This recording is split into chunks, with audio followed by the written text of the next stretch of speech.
Hello, हाय, जय हिंद, जय महाराष्ट्र मित्रांनो.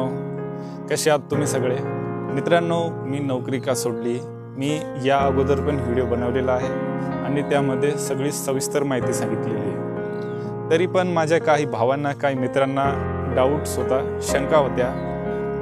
त्याच शंका आज मित्रांनो मी या व्हिडिओमधून सगळ्या क्लिअर करणार आहे. मित्रांनो, तुमचे जे पण प्रश्न असतील, आर्मीमध्ये जावं की न जावं, किंवा आर्मी लाईफ कशी असते, ड्युटी कशी असते, पगार किती असतो, ऑफिसर लोक कसे असतात, आर्मीचे कायदे कसे आहेत, हे सगळे प्रश्न एका व्हिडिओमधून क्लिअर झालेले आहेत. आणि तो व्हिडिओ म्हणजे हा बघा. जाने के लिए बहुत अच्छा हौसला जोश high sir. It is not high sir, it is low sir, it is very low sir. जवान है इसका ये मतलब नहीं उसके कोई अधिकार नहीं है, ठीक है. उसको भी एक प्रमोशन चाहिए, उसको अपनी इस्लामाबाद के कल्चर को खत्म करने की बहुत जल्दी आवश्यकता है. क्योंकि जब हम जंग लड़ेंगे ना, हम उसी जवान के साथ कंधे से कंधा मिला के गोली चला रहे होंगे और शायद वही जवान हमारी जान बचाएगा.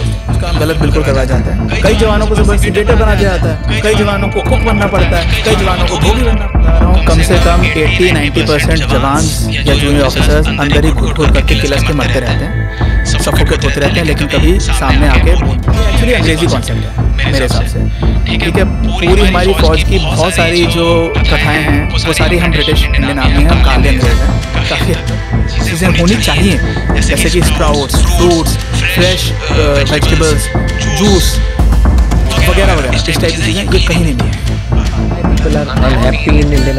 बिकॉज एक दिन में 12-14 घंटे की ड्यूटी, 16 घंटे की ड्यूटियाँ हैं, सुबह से लेकर रात तक घिसे जा रहे हैं. 16 घंटे की ड्यूटी है. ऑफिशियली 16 घंटे. ऑफिशियली नहीं होता ना वो, मतलब ऑफिशियली. आपल्या शिपायाबद्दल काहीतरी वाटलं. मित्रांनो, हे आहेत मेजर कविश अग्रवाल.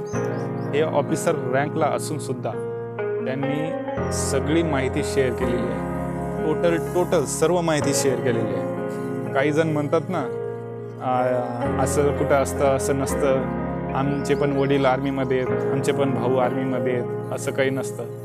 मित्रांनो, जरी तुमचे वडील किंवा तुमचे भाऊ आर्मीमध्ये आहेत तरी पण ते तुम्हाला तेवढं ओपनली सांगू शकणार नाही, किंवा तुम्हाला काय हकीकत आहे खरी तुम्हाला कधीच माहीत नसणार. जरी तुम्ही त्यांचे फॅमिली मेंबर आहात तरी पण तुम्हाला एवढी माहिती माहीत नसणार जेवढी माहिती ह्या एका व्हिडिओमधून दिलेली आहे. मित्रांनो, 2 घंटे 12 मिनिटचा हा व्हिडिओ आहे. त्यामध्ये तुमच्या सगळ्या प्रश्नाची उत्तरं आहेत. मित्रांनो, तुमच्या ज्या पण शंका असतील त्या सगळ्या क्लिअर होऊन जातील. तुम्ही हा व्हिडिओ पूर्ण बघायचा आहे आणि आर्मीची हकीकत जाणून घ्यायची आहे. आज जवान चंदू चव्हाण आणि सोबतच हजारो माझे जवान बंधू रस्त्यावर उतरले आहेत. त्यांनी आर्मीची हकीकत सांगितली आहे.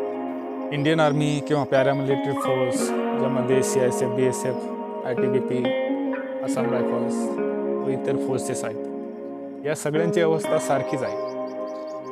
मित्रांनो, जे ऑन ड्युटी आहेत मित्र, ते तुम्हाला कधीच ओपनली एवढं सांगू शकणार नाही आणि सांगणार पण नाही, कारण की त्यांना भविष्यात नोकरी करायची आहे. तुम्ही जर सिव्हिलमध्ये सांगाल किंवा मीडियापुढे सांगायला गेलात, तुमच्यावर देशद्रोहीचा गुन्हा दाखल करू शकतात, तुम्हाला पनिशमेंट देऊ शकतात. त्यामुळे कोणी बोलायला तयार होत नाही एवढ्या सहजासहजी.